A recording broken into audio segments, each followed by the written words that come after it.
Hi guys, and welcome to today's video. My channel just reached 400 subscribers, so thanks a lot for that. Just to say quickly, the Civil War footage, I don't have any more to make a good video out of it, so I'm sorry. But anyways, we're going to another Civil War event really soon, so look forward to more Civil War gameplay. So today I decided to do a bit of a special video, so I'll do an overview of my custom M4 or HK416. So I'll talk about that gun. Just to say first, the gun is an HK416 from D-Boys. It's a really bad stock, so the only thing that you actually can use when you get this gun is the exterior of the gun. Moving from the back, I have a Magpul CTR stock. Quite good, low profile. I don't need that much battery space. I only run 1000 milliamp batteries in there, 11.1 LiPos. So all I need is a little bit of battery space. That's why I don't have the crane stock on. Moving a bit further up, we have a sling mount. Actually, I don't know the name of the brand of the sling mount I have on, but I have sling mounts on each side of the stock. This one is really good, and let's just move on. So going to the body of the gun, starting off with the grip of the gun, it's the standard grip that you get with it. It is somewhat good. I don't like the adjustment where you need to use one of the smallest Allen wrenches you can get to adjust the motor height, but you can get away with it when you've just adjusted it once if you have a good motor in there. I have some camo tape on there for better comfort, and it looks a bit better, I think. I have on the inside of the screw for the fire selector switch, I have put on some Loctite to keep it in place because it was falling out, but it is fixed now.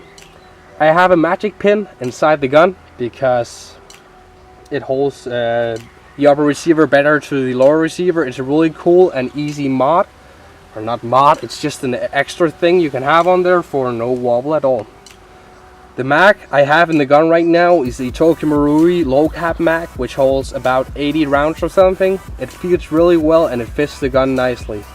I have done a modification to the mag well with some Kydex pieces that I've cut out and glued on the inside to make it fit way better.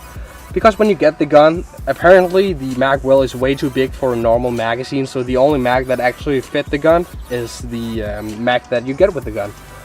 And so that was really annoying, but moving on.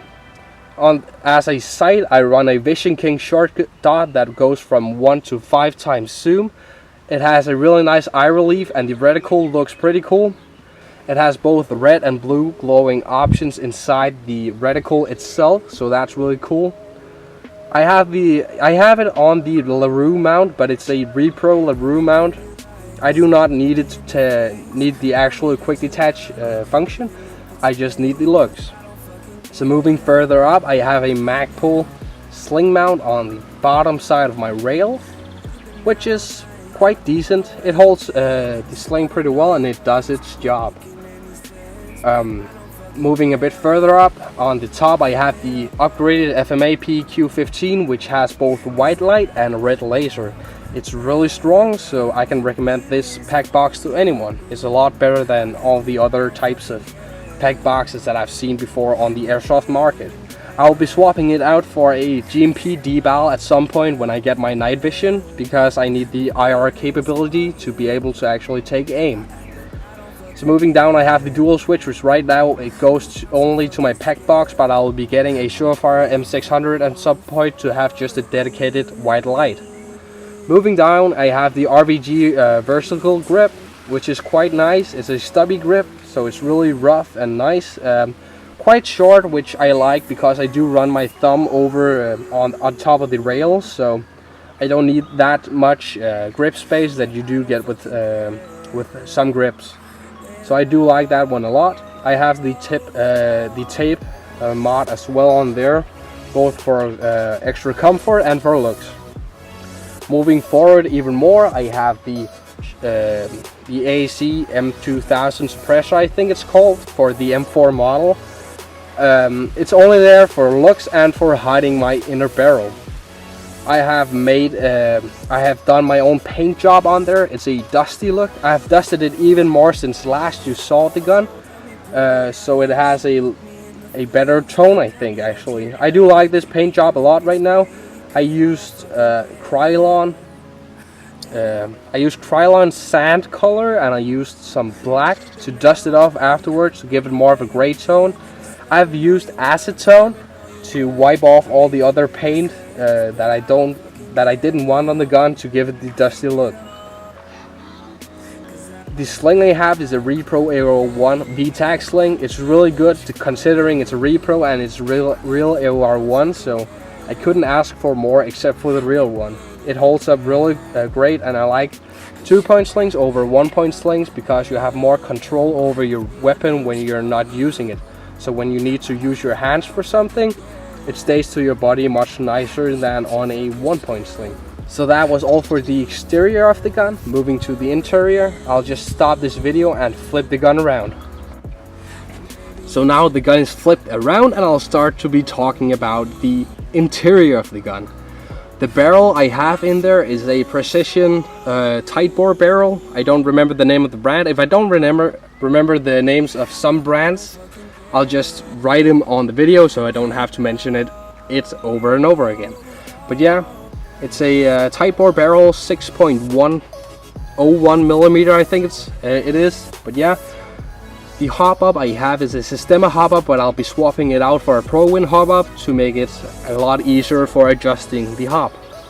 I have the Prometheus purple bucking in there as well, so that's really good. Nice barrel system I have at this moment.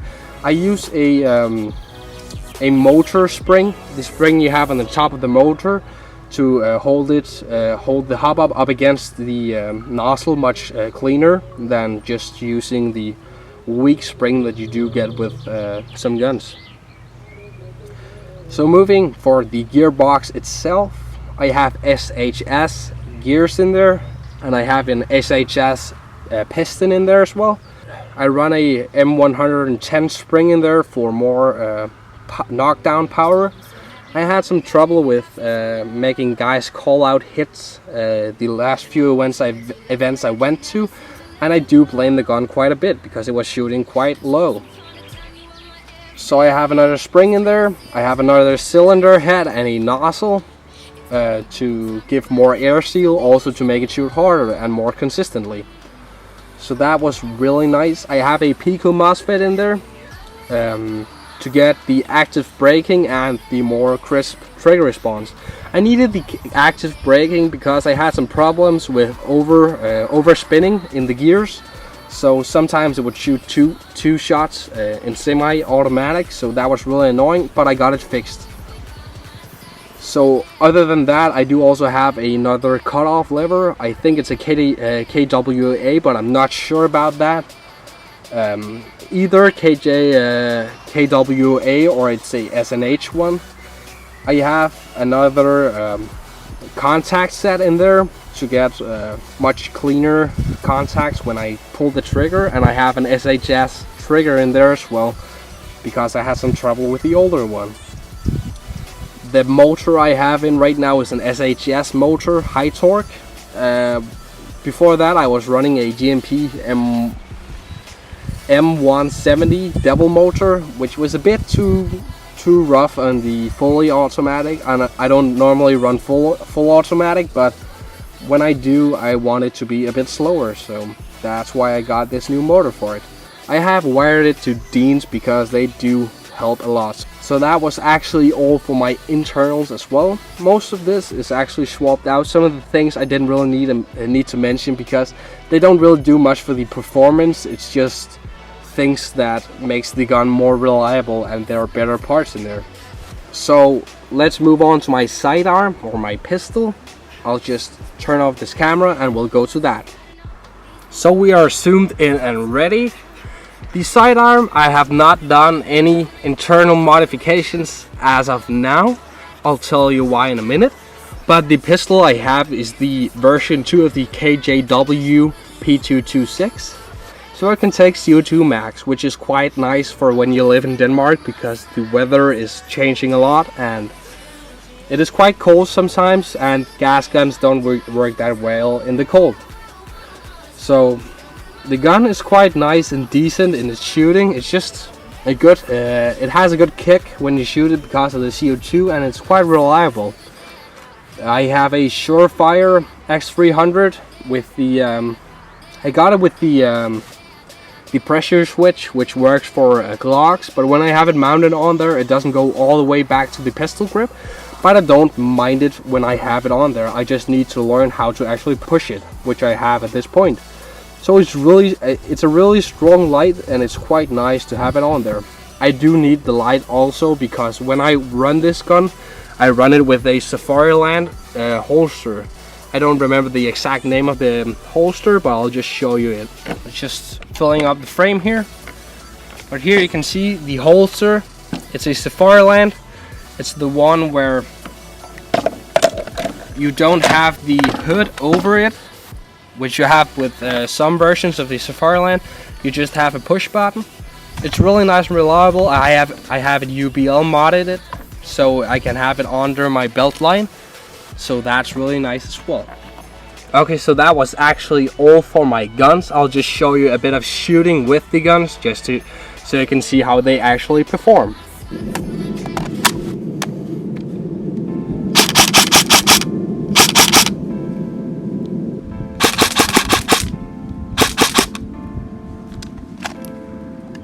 So I had some trouble with shooting this and finding the focus while actually shooting this gun and getting it in frame, because I'm only one man right now. But here you can see there's probably only a few shots left in the CO2, but I'll try to shoot at this thing here.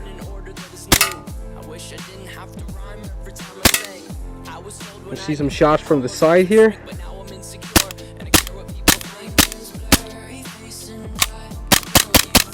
It's a really nice kick, even though the CO2 is almost empty. So guys, that was actually all that I had for you today. I really hope that you enjoyed this video, and if you did, do remember to hit that thumbs up button. Also comment if you have any questions about the video or anything else. Go ahead and tell me if you'd like to see more of these types of showcases. I was filming this with my new Nikon D3300 VR, so that was really cool to try that out. I hope you enjoyed this new quality. So instead of just filming this with my iPhone, I'm actually filming with a real camera right now, so I hope that you like that as well. So if you would like to see more of these, go ahead and tell me. Otherwise, more gameplay coming up in the near future. I just need to have the time and the actual, motivation to do so. But I have a lot of, I'm really motivated to actually be doing something for you right now. I really like entertaining you, so as long as you're kept entertained and you're telling me what you like and what you don't like about my video so I can improve, I actually have something to work off. So go ahead and subscribe if you're a new watcher or a new viewer here, because as soon as we hit 500 subscribers, I have something special for you, and I really mean it when I say special. So stay tuned for that. Let's hope that we reach this together, and have a good one.